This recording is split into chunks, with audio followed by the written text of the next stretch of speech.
Hey there, guys. I'm Lisa Doyle with Rockcliff Realtors, and I'm here with the founder of our company, Jeff Sposito. And of course, President Trump has just signed the new tax bill.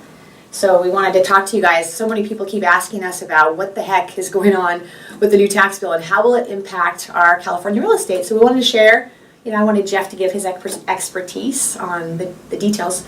So let's talk about what was proposed and then what did they finally decide. Sure. Well, it's easier to start with the final decision because there's a number of things that were proposed. Fortunately, a lot of those were discarded during the process, which would really had, I think, a major impact on California real estate. And we obviously, even with the new bill, we're still going to have some effect on California real estate. But for the majority of Californians, when you look at California as a whole, the median sales price in the state of California is $550,000. Right. So for those individuals, which would be the majority of California, there's probably going to be very little effect at all. But for the metropolitan areas such as the San Francisco Bay Area, which is where we're at, Los Angeles, Orange County, San Diego, and the higher areas, there's going to be an effect. But how much of an effect, I think time will tell. Well, and it's hard to say, in our area, and I think Southern California is the same way, our demand is, at this point, is so exceeding inventory. We're talking about that a little bit more in a minute. So let's tell them what did they finally decide? Like, what was the final bill? And there are a few things that we're still figuring out. Right. But we know the basics. Yeah, because the bill itself is still a number of pages long. It's not on one page. But the issues that affect Northern California as a whole are the cap in your mortgage deduction, which is went from $1 million down to $750,000. Well, and they were talking about 500 only, so we got to compromise. Right, which is good. So that's a plus. And the other thing that's going to affect California is the cap on your tax deduction for state income tax and property tax. That's capped at $10,000. Right. So those two items, will have an effect on the higher priced properties, but in the state of California, with the shortage in housing, I still don't think it's going to have much of an impact, at all. In our marketplace. I just don't see it happening. I agree 100%. And I know that they were talking about limiting it to 500. So a good compromise, I think it's a helpful compromise for sure. And I think there's so many people coming from other parts of the Bay Area and our East Bay especially.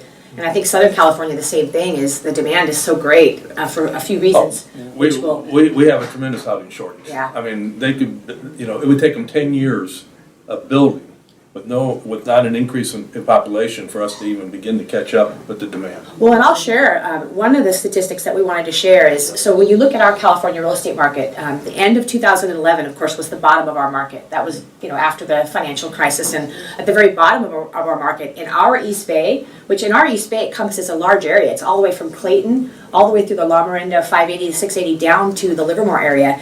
There were over 2,400 active listings at one time during the low end. Right now in our entire East Bay, there's 356 homes listed. I know, that's incredible. Such a tremendous, the difference between where we were and where we are in our demand and how much the supply is so much lower.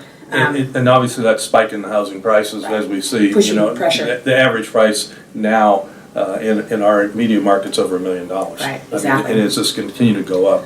So I don't really see this bill affecting that much, with regards to that because of the shortage. There's just too much demand in a shortage of housing. Yeah, exactly. And one of the changes that they left alone. So if you were a consumer in our area, we've had a pretty significant rise in values, right? And all over California. So the rule has been you could sell your home every 2 years and have lived in it 2 out of 5. And you could write off the gain. Well, they were talking about making that 5 out of 8 years, and they didn't. They kept it to 2 of 5. Yeah, and it's capped at $500,000 for a couple, and $250,000 for a single individual. And they kept that in place because there was definitely talk of going from 5 to 8 years on that. Right. So that's a big plus that stays in there. It still gives people the incentive to sell, move down, etc. Because there's a lot of people who were really worried about that. Well, and I think there's so many, the biggest reason I think our East Bay won't necessarily be impacted too significantly by the changes in the tax laws is we've got such an incredible influx of people coming from the South Bay. So they're looking at homes there where 2 or 3 times the value in the South Bay, and they're coming to our East Bay to buy homes. So they're actually going from what they perceive as so much more expensive to our area Absolutely. being less. And so I think that this may actually fuel the East Bay for that reason. Oh, You know, absolutely. even more so than before. In the East Bay, even though our numbers are so low on housing, Yeah. we have more properties on the market than any other area of Northern California. Exactly. I mean, we have more inventory, which is sort of frightening when you think about how little our inventory is. Yeah. But compared to Marin, San Francisco, the Peninsula, and Santa Clara County, we actually have more inventory than those markets. Yeah. And our price point is much more palatable for the Yeah. buyers. Yeah, and there's one more thing, or a couple more things we wanted to share that the tax bill includes. So people were talking about second mortgages, or what you call your equity line. They were talking about removing that.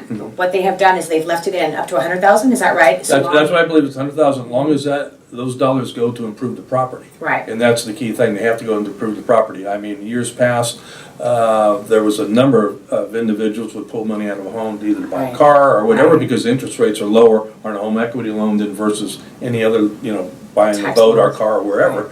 So, and they were able to write that interest off. So now they're capping that to 100,000, and that it has to be for an improvement in the property. Yeah, exactly. Which is good, because they were going to, in one of the initial bills, it was going to eliminate it altogether. They were going to take that away, right? Yeah, right. Exactly. So if you do improvements to your home and you use your equity line, make sure that you save your information, because Right. we can help you through that too. And then also the other thing that they left in place was the deduction for second home, right? So up to 100,000 again. Is that? Well, no, they left that Oh, in no, place, so no. so it could be combined. If it's existing property, Right. just like your home, $1 million is still there, that you could write off the interest on $1 million loan.